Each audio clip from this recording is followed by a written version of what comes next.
La verdad, Hernán, que dijiste que el desafío de los 10 minutos era difícil, pero no son los 10 minutos. Yo 10 minutos te los hablo así de un tirón, sino sincronizar 30 lapsos de 20 segundos.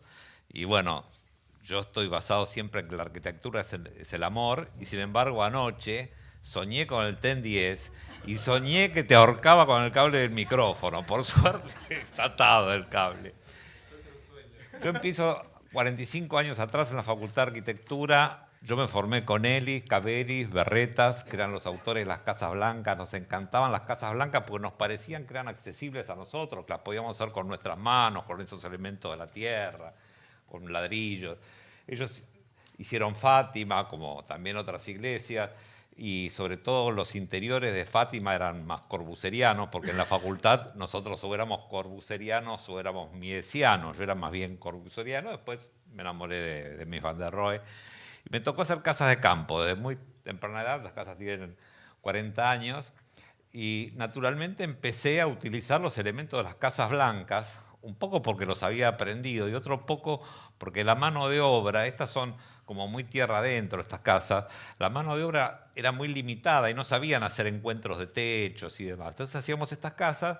¿Y qué pasa? Se nos terminaban las casas, estaba la inmensidad de la pampa, de la llanura. Entonces a las casas los engañábamos a los clientes, les hacíamos casas de unos metritos que querían y le poníamos galerías, pérgolas, terrazas. Y nos dimos cuenta que nos hacía falta un poco de magia. Entonces los tanques de agua, que eran torrecitas, empezamos a agrandarlos.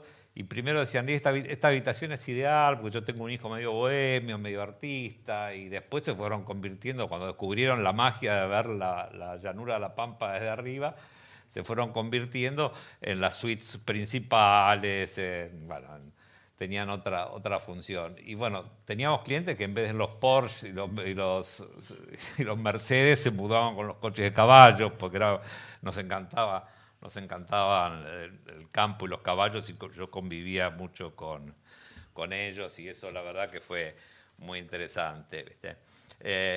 Bueno, después en el transcurso de la arquitectura yo descubrí que así como había sido la magia de las torres, que el factor sorpresa era muy importante para los clientes. O sea, vos tenías que interpretar al cliente y en determinado momento lo tenías que sorprender. Esa sorpresa siempre eran detalles, y por supuesto yo siempre fui muy amante de la armonía, de las proporciones, de la forma.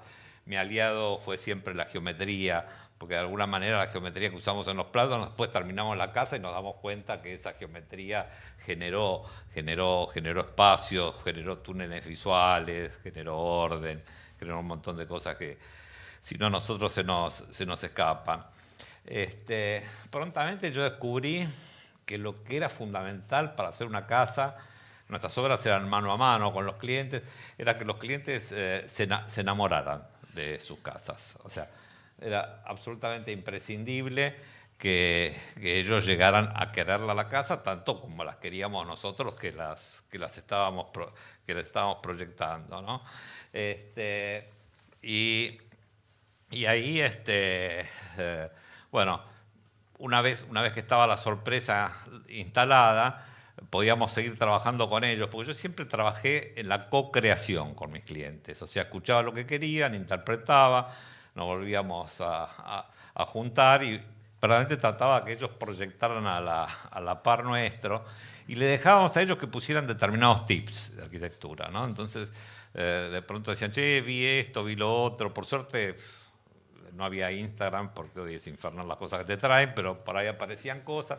Nosotros se las incorporábamos a las casas, y de alguna manera se convencían de que ellos habían sido los creadores, y que estas cosas divertidas, estas cosas mágicas, de sorpresa, se le habían ocurrido a ellos, ¿no? Porque yo creo que nosotros, los arquitectos, siempre somos los que fecundamos el óvulo, y después la gestación está por parte de los clientes, y de alguna manera son ellos los que paren las casas, pero siempre está la semilla, que de alguna manera lo pusimos los arquitectos. Hasta acá han sido casi todas casas de campo. Y el otro factor que incorporamos fue el misterio, o sea, que algunas cosas, bueno, fueran un poquito misteriosas y que hubiera que descubrirlas, ¿no? A mí el uso del color siempre me ayudó mucho, y después mi pasión por la jardinería y por el interiorismo, que en este momento me ocupa gran parte de mi actividad. Tenemos nuestra sede en Palermo. Y bueno, y la participación esta de los clientes, de que ellos, al creer que las casas eran de ellos, verdaderamente se podían enamorar de sus casas y sentir que eran como sus hijos. Entonces, como eran sus hijos, las querían. En determinado momento empecé a incorporar, dejando los elementos de la tierra, las casas blancas, el hierro y el acero. Y la combinación del hierro y el acero verdaderamente me dio mucho carácter a las obras, porque el hierro en los espacios es muy fuerte. Y yo digo que las casas tienen que ser como el hombre, fuertes y decididas, pero a su vez emotivas. También las casas tienen que tener carácter, pero tienen que seducir. Y sobre todo, tiene que tener, como el hombre que seduce, una cuota de romanticismo. A veces menos, a veces más, pero siempre hace falta un poco de romanticismo. Al combinar el hierro, que es más varonil, con el vidrio, que es como la mujer, porque el vidrio es más grácil, es más emotivo, o sea, se logra una combinación verdaderamente muy buena que tiene que ver con lo que somos nosotros en la vida.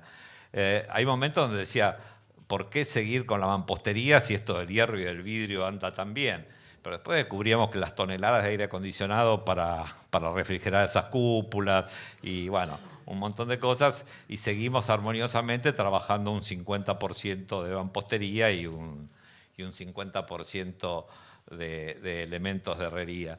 El hierro también lo que nos permitió fue extender las casas sobre los pisos superiores, o sea, de alguna manera como la casa se va alivianando, y llegar a generar esas cúpulas.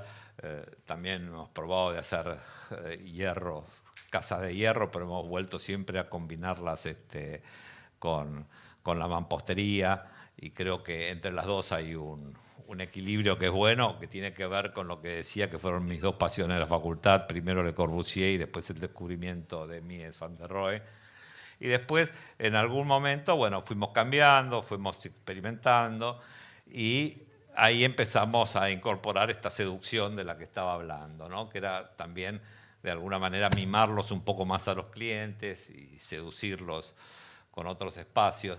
Y lo que yo descubrí es que nosotros lo que hacíamos era formar arquitectos. A nuestros clientes, de alguna manera, los convertíamos en arquitectos, y ellos estaban convencidos que realmente se habían graduado al hacerse una casa, o dos, o tres, o cuatro, como le hemos llegado a hacer al mismo cliente.